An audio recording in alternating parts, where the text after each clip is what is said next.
Welcome to Crime on Caffeine. I'm your host, Erica. And I'm your host, Allison. Thank you so much for tuning into another episode. Today, we'll be sipping on a real cute coffee that I got from Chamberlain Coffee. You know, I just felt like last time we did Chamberlain Coffee, we did the decaf.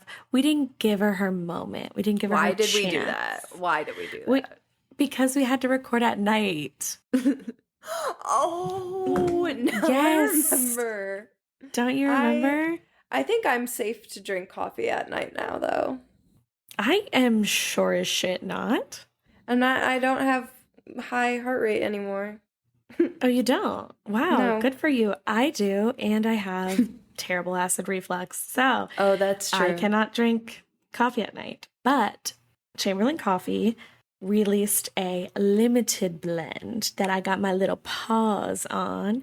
It's called the Noir Collection. And it is so good, especially with this freaking peppermint mocha.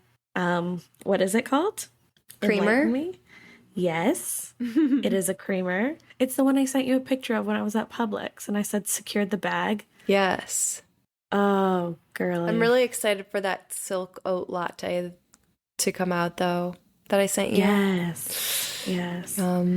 Not only are we addicted to coffee, we're addicted to the creamer that goes in it. So addicted to creamer. I think we have cinnamon, peppermint, and vanilla right now in the fridge. All dairy-free. No, the cinnamon isn't dairy-free, actually. How dare Because they? the Starbucks doesn't have dairy-free cinnamon dolce. They only have hazelnut and whatever the other one is.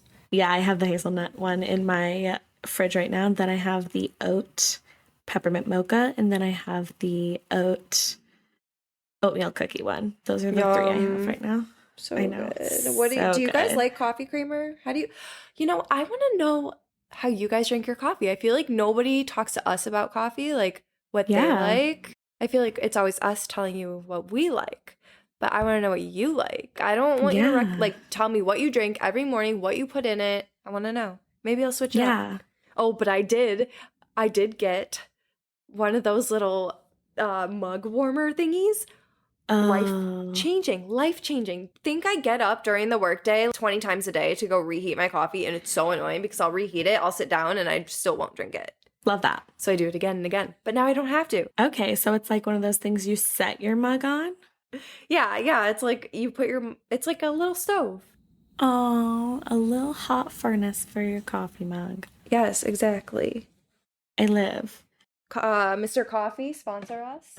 The Mr. Coffee. Sir. Also, if you're the person who sent that to my house, please tell me, because I don't know who sent it to me and I really need to thank them. I have no idea. I've asked everyone. I've had people ask people and I have no idea. So if you're listening to this and you're the one who sent me, please, it didn't have a name on it. I looked everywhere. I think I'm going to call Amazon. I don't know if they'll tell me, but it didn't say your name, and I really appreciate you. Thank you so much. It was an espresso pot and this coffee warmer thingy. Wow, angels. I know. So guys, we want to start doing a weekly true crime update.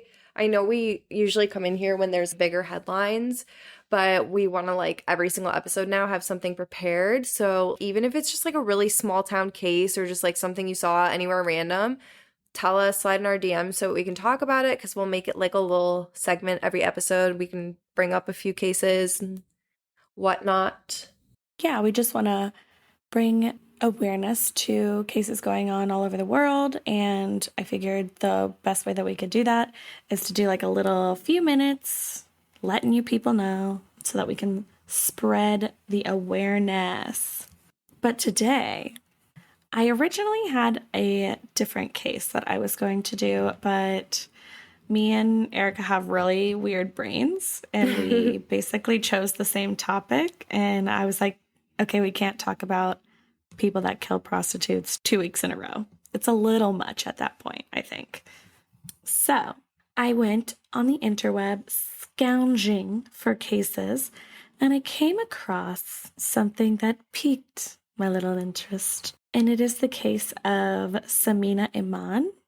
Why did I think I just read about this last week. So the woman who was murdered was Sameena Imam, but her murderers' names are Roger and David Cooper.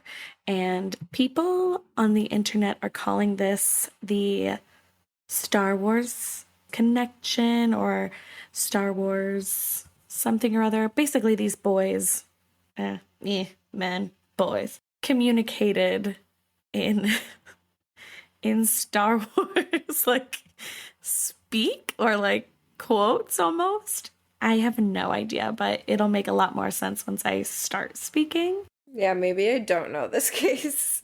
When I was first reading it, I originally wanted to do something, around the holiday of Christmas. 'Cause, I mean, not that that's great to do because it's supposed to be a happy holiday, but it just made sense to me. I was like, well, we did it for Halloween. Why not do it for Christmas? Yeah. So this does take place on Christmas Eve. Dun dun dun. I know. But without further ado, I will just give you the tea on what happened. On December 24th, 2014, 34-year-old Sameena Imam was getting really excited for the holiday festivities. As she left work, she had to pick up a few different things for Christmas, so she stopped at a Marks and Spencer, which is similar to a department store. It has clothes, it has food, home decor, all that jazz. She grabbed a bottle of liquor to create bellinis and some sweet treats and headed on her way to her coworker slash boy toys house, Ooh. Roger Cooper. Oh. Sounds spicy until I tell you who it is. Mm. 41-year-old Roger Cooper worked with Sameena as managers at the Costco in Coventry. By the way, this case is based in the UK. So managers at Costco make a nice living. Oh, yeah. Just wait until I tell you what cars they were driving. I was like, girlies. Okay. Hi. They were both managers at Costco in Coventry, and relationships between senior members of staff were very much so against the rules, but that didn't stop them. It had been 2 years now, and she said that, 2 years was enough. And she decided that she was going to give him an ultimatum because Sameena was not his only boo thing. Bitch. So Roger was actually seeing 3 different women. What? Yeah, I swear it. And so basically, she knew that he was with one of the women, and he had been saying for years, I'm going to leave her. I'm going to leave her. Oh, don't believe that. Oh my God. Why would you? No. He don't even let it get to the I'm gonna leave her. Like, no, you should have just left him. She wanted to be with Roger. So she decided enough was enough. She was going to give him an ultimatum. She said, you got to leave your long-term girlfriend or it's over. And Roger agreed, even though poor Sameena had no idea that she was just one of 3. Well, yeah, I know. So as you can imagine, this Christmas was obviously really exciting for her because she finally believed that Roger would fully commit to her. Oh, she thought she was getting a Christmas proposal. He promised her that this was the Christmas that he would change it all. They would finally be together. He made plans to spend Christmas Day with her at a hotel in Birmingham called Malmaison Hotel. And by the start of 2015, they would finally officially be together, living elsewhere with each other and Roger's brother, David. That's never a good idea. She paid more than 500 euros to stay with Roger at this hotel between December 24th and December 25th and confirmed the booking by choosing options from the Christmas menu. Cute. At 4 p.m. on Christmas Eve, Sameena left work just after Roger, each of them driving in their separate cars. The couple met again nearby, where she unpacked her luggage from her BMW and willingly jumped into Roger's Audi. What? Okay, we rich. I feel real poor with my Hyundai right now. I know. Hey, at least Kanye West wrote about us in a song, Win the Super Bowl and drive off in a Hyundai. Because that's luxury. He's definitely talked about the other types of cars and songs, too. You know what? Shush. Don't hurt my feelings. Anyway, leaving her car parked up on a quiet side street, Roger and Sameena drove off together towards Leicester. Detectives believe Sameena thought that it was going to be a quick pre-Christmas visit to Roger's brother David, just a small detour on their trip to Birmingham. Sameena called her sister on the drive to chat, but this would be the last time her sister would hear her voice again. They spoke about their mother and her plans to be back with her family for their Boxing Day tradition. It took about an hour to get to David's home since it was winter and the sky was dark. I know in Florida, I'd be turning my Christmas lights. Oh, my Christmas lights. I've been turning my Christmas lights on at 5. Yeah, the sun sets at 4:20 here, so same. You're kidding. Does it 4:20? not? Yeah, what about you? Is it not the same? I don't really understand that stuff. I don't either, because yesterday at like 4:50, the sun was going down and I was in a meeting and I had to close my blinds because I couldn't see. The sun was freaking beating into my eyeballs. Is that not the worst when you're driving and like there's literally nothing you can do? You cannot see. Like, God, You're literally like this. please watch over everybody in this intersection right now because there's nothing I can do. I can't see. Jesus, take the wheel. Literally. I sing it every time. Take it from my head. I don't like country music. I can't do this because I can't see. Okay. Back to me. It's believed that Sameena was attacked by David almost immediately upon entering the property. It couldn't have been that difficult for the brothers to overpower her because they were much, much bigger than her. One of them was 6'5", the other 6'7". Oh my gosh. Yeah, Sameena was only 5'2", so you can only imagine.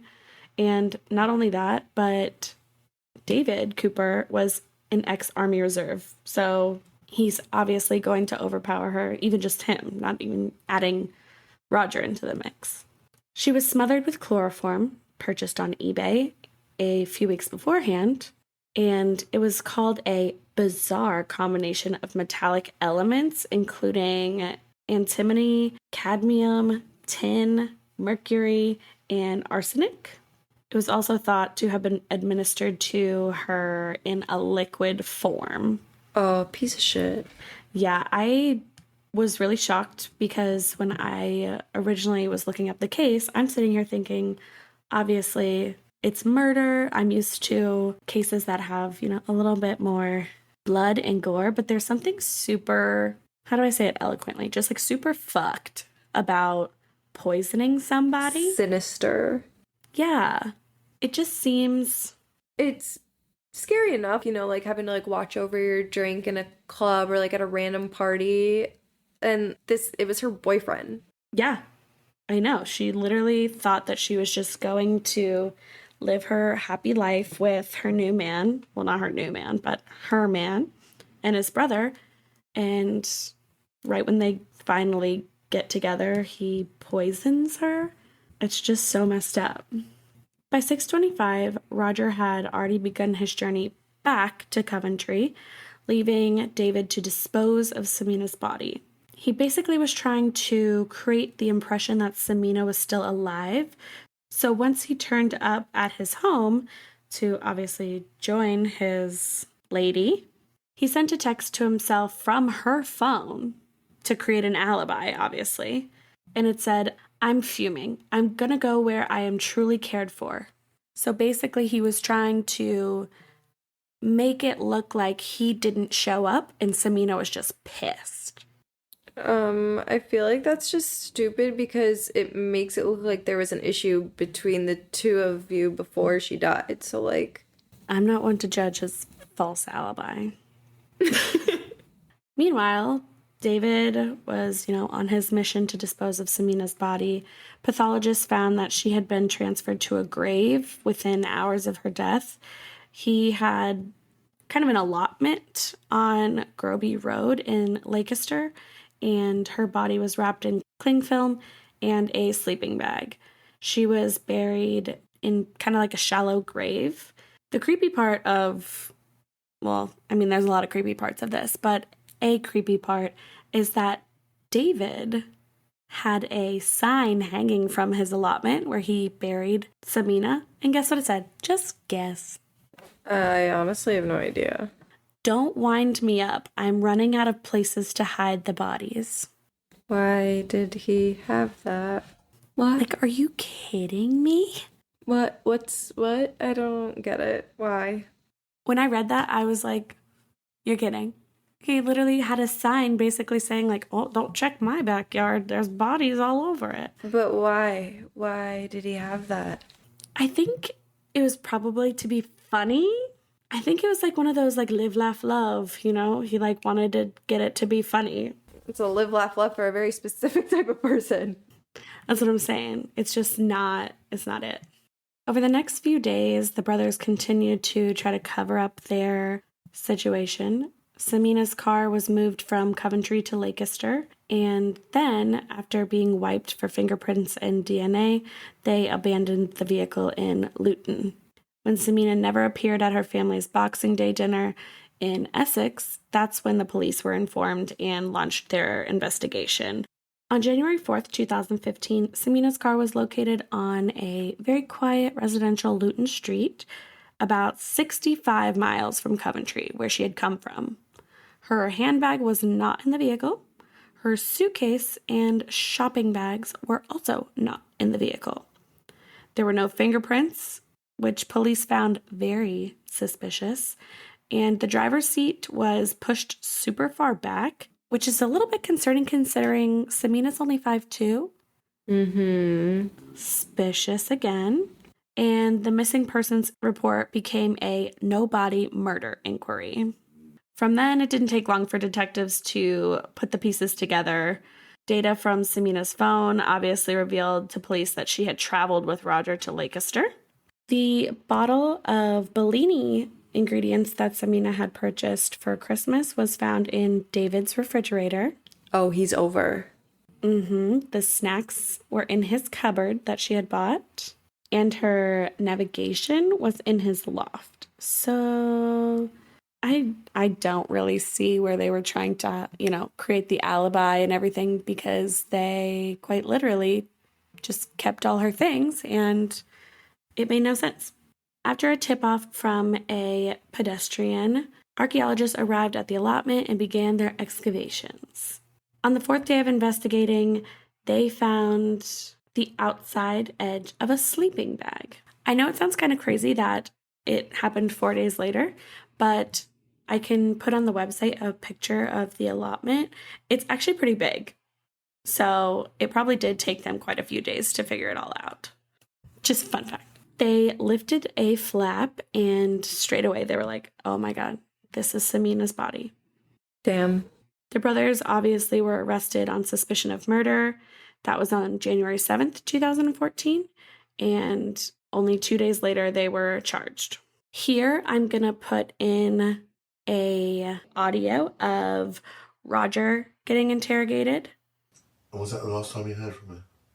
No, I got a text. That's the last time I heard her voice. I can read it. Do you want me to read it? Yeah, go ahead. I'm fuming, full stop. I'm going to where I am truly cared for. What do you think she meant from that text message? I assumed she'd gone to Birmingham. See one of her friends. And here I'm going to put a audio of David getting interrogated. Right. David, obviously the purpose for today for speaking to you is it's in connection with a missing person inquiry. Okay. A lady by the name of Sameena Imam. Do you know her? I've seen the photo you've got. Yeah. I didn't know the name. Was that the photo I've got down there? Yeah. That's a picture of the lady that's missing that we're making inquiries about. Okay, right. Have you ever met her? Familiar. I've met twice someone who looked like that. Yeah. Yeah. And do you know her by that name? No, I never knew her name. No. Did you know her by any name? No. No? And can you tell me what you know about her? She works with my brother. Yeah. I know. Yeah. Is that the best way to say that? Oh, they were in a relationship. No, I wouldn't go that far. So, Why would you not get that far? because he was in a relationship with his girlfriend. Oh, so yeah. So Am I right in thinking that you met her on 2 occasions? yeah. When was the first one? I don't know which came first. I've seen her in the warehouse, working. Which one? Costco's Coventry, when I went to see my brother once. Yeah. And she left. Yeah. Did you talk to her? No. 'Cause what they were doing wasn't on the radar. Yeah. So, and then Oh, one and time, you were aware of that at the time? I would have been. So that must be the second time. So she's been. He took her for a meal in a restaurant before. Yeah.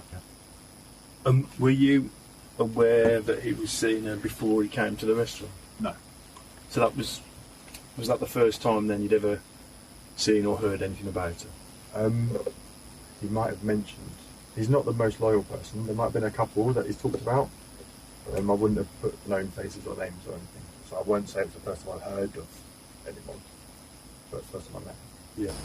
During a 10-week trial, which ended on October 20th of 2015, the prosecution counsel, Timothy Spencer, told the court that Roger had brazenly lied to Sameena. Roger never had the intention of leaving his partner. He feared that Sameena would spill the beans of their affair, which in his mind would jeopardize both his career and his other relationship. Rather than face up to the consequences of his actions, Roger enlisted the help of his ex-soldier brother, and together they set a plan to kill Sameena. While Roger had the motive for the murder, however stupid it may be, it remains a mystery of why his brother was willing to kill a woman that he barely knew. Probably because he's a psycho. That is very insightful, yes. The Detective Chief Inspector, Caroline Marsh, said, quote, "I would say this is the most callous offense I have ever investigated. Most murders that occur are spontaneous events driven by anger or jealousy, whereas in this case, what we uncovered was weeks and weeks of planning to kill Sameena, numerous attempts on her life, and a really unusual cause of death. We rarely see chloroform homicides. It's been a particularly challenging case and a particularly complex investigation, and we are extremely grateful to the jury who have listened to the case and given us the verdict we have today." On October 21st, 2015, they were convicted of her murder by a unanimous jury at the Birmingham Crown Court. By Christmas, they were both behind bars, each serving a 30-year sentence. I love that quick process. Yes. The Birmingham Crown Court Judge Patrick Thomas told the siblings, quote, "The use of a poison in a case such as this demonstrates a cold-blooded intention to kill, regardless of the consequences. You worked together, hand in glove, in planning and carrying out the murder of a joyful and bubbly young woman, brutally betrayed by a man she loved and his brother."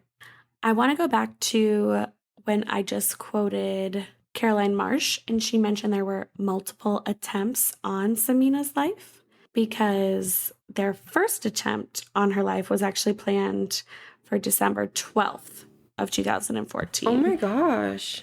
So Sameena was a regular at the Solihull's Premier Inn, and after a Christmas party that night, she had planned to, go there and sleep there. Roger told Sameena to meet him at the hotel, where he claimed he booked a room to surprise her. As the night went on, she realized that there was no room that had been booked, and Roger was not going. He's not going to be there.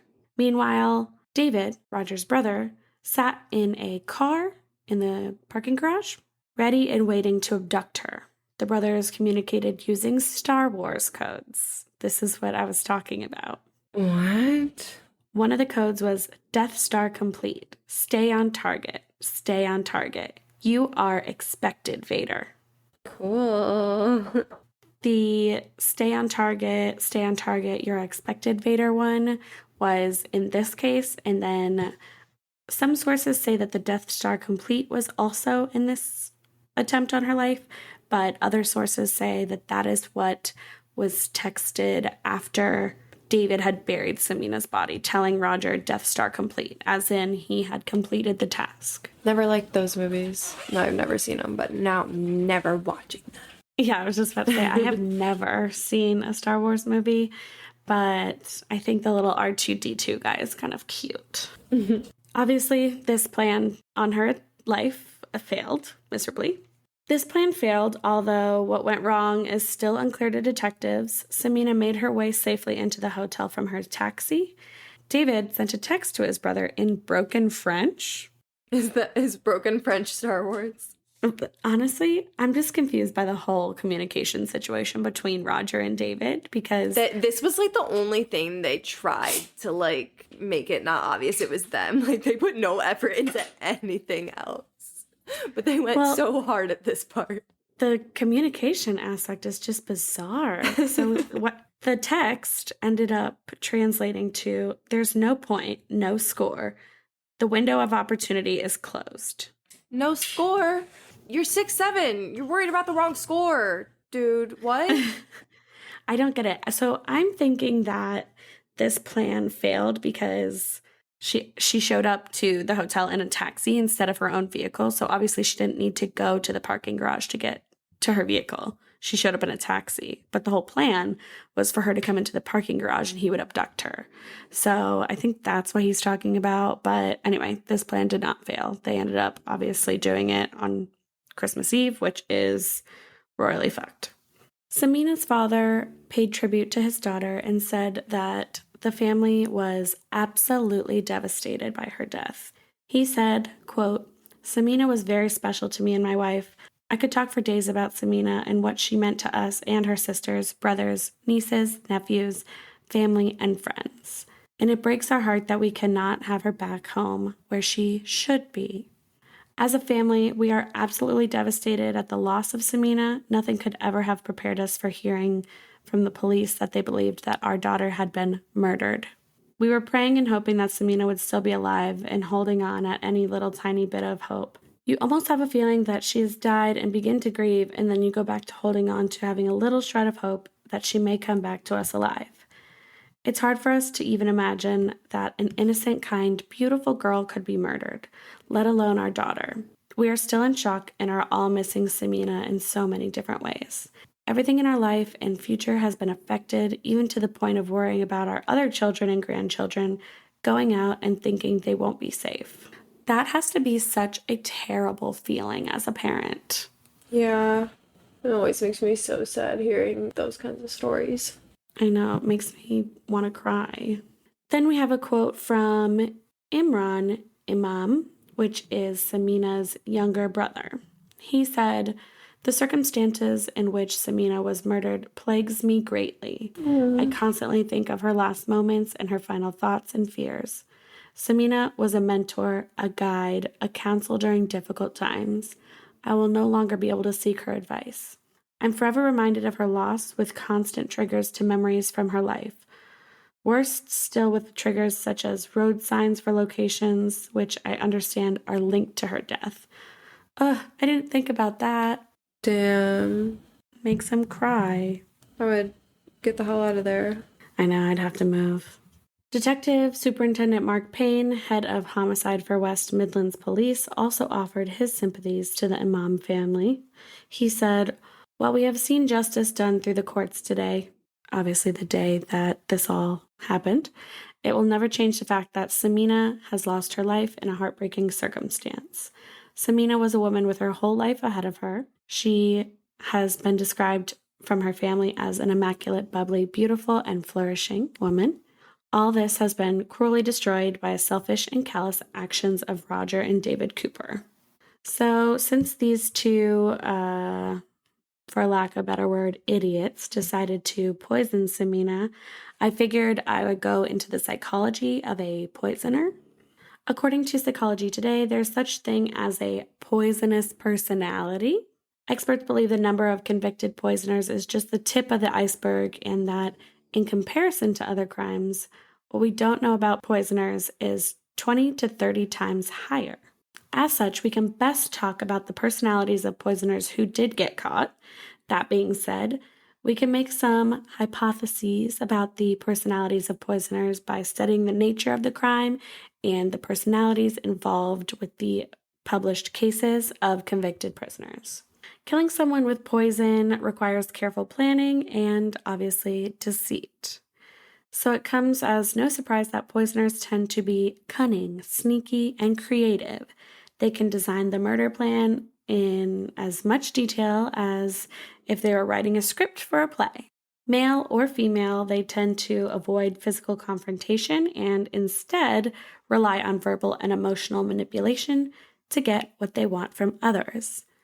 Sounds like a man who's having an affair with a woman telling her that he's going to leave the person that he's been with to be with her. Verbal and emotional manipulation. Given that 1 out of 5 verified murders by poisoning have never been solved, it's hard to draw a definitive psychological profile of the typical poisoner. Those who've been caught and convicted give us clues, as we talked about before, that they're clever, sneaky, emotionally immature, methodical, and self-centered. Many of them are really skilled at pretending to be something they're not. A doting husband, caring nurse, or devoted friend. Behind the mask, though, lies a psyche that is propelled by childish needs. And as I read about the poisoning, personality of poisoners, poisoning in general, and how literally 1 in 5 verified murders by poisoning have never been solved, it made me think of the Chicago Tylenol murders. I tried to think of a place where these two men fit in, being murderers, because there are 4 typical types of murderers. Visionary killers usually suffer from a mental illness, while power and control killers kill to feel power or because they have a deep insecurity. Mission-oriented killers point to be a specific purpose to justify their killings and rid the world of a specific person or group or people, just like we talked about last week. Hedonistic killers kill for the thrill of it all, and a subtype of the group is hedonistic comfort killers, who kill to access comfort such as money. So when I was going over that, I'm like, these two don't really fit. I gotta ask Erica her opinion. Well, I think that they both have different reasons. Kind of sounds like to me, if you're gonna just be looking at those core categories, the boyfriend would be power and control. Just because obviously, like, he had his relationships, he wanted his life to say how it was. As far as his brother goes, he technically was trained for his job to kill as many strangers as he could. So I think his reasons are more mission-oriented. See, I was thinking either mission-oriented or how the hedonistic killer, kills for the thrill of it. Yeah, kills for the thrill of that too. I usually, when I think hedonistic, I think of a sexual aspect too. But yeah, no, 100%. That was my whole episode.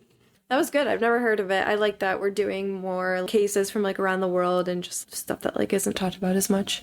Yeah, I'm really trying to expand my horizons. Obviously, now I've been in the UK. I've been in Australia. I done been in Sweden and Scotland.